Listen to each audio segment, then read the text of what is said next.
بنو غطفان کا ایک نوجوان نعیم بن مسعود بن عامر بن غطفان بارگاہ رسالت میں حاضر ہوا اور بولا کہ اللہ نے میرے دل کو نور ایمان سے منور کر دیا ہے، میرے مسلمان ہونے کی کسی کو ابھی تک خبر نہیں، اگر میں کسی خدمت کے قابل ہوں تو آپ ارشاد فرمائیے، دل و جان سے میں حاضر ہوں۔ حضور نے فرمایا تم تنہا تو اس آڑے وقت میں اسلام کی کوئی نمایاں خدمت نہیں کر سکتے، البتہ اگر کسی طرح تم دشمن کی صفوں میں انتشار پیدا کر دو تو یہ ہماری بڑی مدد ہو سکتی ہے۔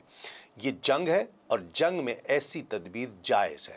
نعیم بن مسعود کے بنو قریظہ کے ساتھ گہرے مراسم تھے، وہ حسب ہدایت اپنے قبیلے سے کھسک کر ان کے یہاں گیا اور انہیں جا کر کہا کہ میری جو دلی محبت اور دیرینہ تعلقات تمہارے ساتھ ہیں ان کا تمہیں بخوبی علم ہے۔ انہوں نے کہا کہ بے شک ہمیں تم پر کسی قسم کا کوئی شبہ نہیں ہے، شک نہیں ہے۔ پھر اس نے بڑے رازدارانہ انداز میں کہا کہ قریش اور غطفان کے قبائل مدینے پر حملے کے لیے آئے ہیں اور تم نے مسلمانوں سے دوستانہ معاہدہ توڑ کر ان کی امداد کا اعلان کیا، لیکن تمہاری اور ان کی حالت ایک جیسی نہیں ہے۔ تمہاری یہاں رہائش ہے، تمہارے بال بچے، مال، زمین، مکان سب یہی ہیں، تم کسی حالت میں انہیں چھوڑ کر یہاں سے نہیں جا سکتے، لیکن ان کے اہل و عیال اور مال و متاع یہاں سے بہت دور اپنے اپنے علاقے میں محفوظ ہیں۔ انہیں موقع ملا تو وہ مسلمانوں پر حملہ کریں گے اور کامیابی کی صورت میں ان کی ہر چیز پر قبضہ کر لیں گے، اور بصورت دیگر وہ یہاں سے چلے جائیں گے اور تمہیں تنہا چھوڑ دیں گے۔ اب تم خود سوچ لو، کیا ایسی صورت میں تم تنہا اس شخص کا مقابلہ کر سکتے ہو؟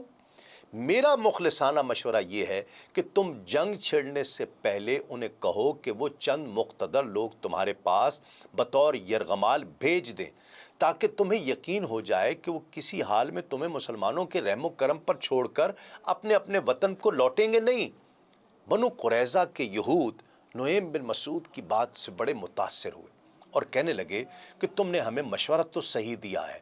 وہاں سے نکل کر نعیم قریش کے پاس آیا اور ابو سفیان اور چند چیدہ قریشیوں سے جا کر ملا اور کہا کہ میرے تمہارے ساتھ عرصہ دراز سے دوستانہ مراسم ہیں، اسے تم خوب جانتے ہو، اور پیغمبر اسلام سے مجھے جو عداوت ہے وہ بھی تمہیں معلوم ہے۔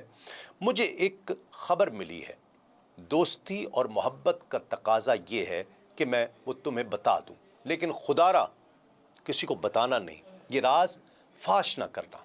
انہیں یقین دلایا کہ یہ راز افشا نہیں ہونے دیں گے۔ نعیم نے کہا کہ تم جانتے ہو کہ بنو قریظہ کا دوستانہ معاہدہ مسلمانوں کے ساتھ تھا جو انہوں نے توڑ دیا اور تمہارے ساتھ مل گئے۔ اب وہ اس عہد شکنی پر بڑے پچھتا رہے ہیں۔ انہوں نے اظہار ندامت کرتے ہوئے معاہدے کی تجدید کے لیے گفت و شنید مذاکرات شروع کر دیے ہیں۔ انہوں نے محمد صلی اللہ علیہ وآلہ وسلم کو کہا ہے کہ ہم اپنی وفاداری کے اظہار کے لیے قریش اور غطفان کے چند مقتدر آدمی کسی طرح بلا کر ان کی خدمت میں پیش کر دیں گے، آپ ان کو قتل کر دیجیے گا، پھر ہم آپ کے ساتھ مل کر کفار پر حملہ کر دیں گے اور انہیں بھگا دیں گے، مار کر بھگا دیں گے۔ پیغمبر اسلام نے ان کی یہ تجویز منظور کر لی ہے۔ اگر یہودی تم سے بطور رہن چند آدمی طلب کریں تو خبردار ایک آدمی بھی نہ بھیجنا۔ اور بعین ہی یہ بات نعیم نے غطفان کے سرداروں کو جا کر بتا دی۔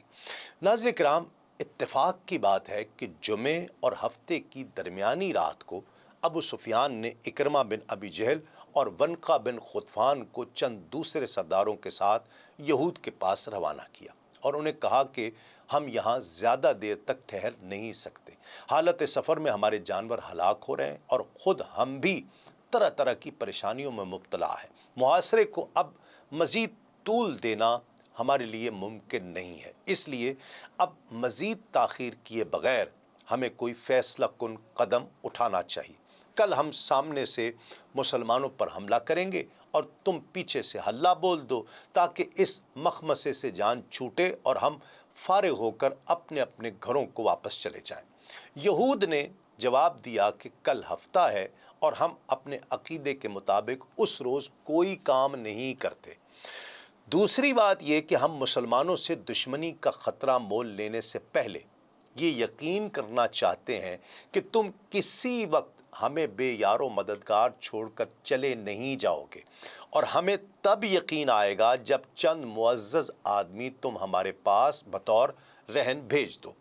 اگر تمہیں یہ شرط منظور ہے تو پھر ہم محمد صلی اللہ علیہ وآلہ وسلم کے مقابلے کی تاب نہیں رکھتے۔ تم تو کل کو گھروں کو واپس چلے جاؤ گے، لیکن ہم یہاں سے بھاگ کر کہاں سر چھپائیں گے؟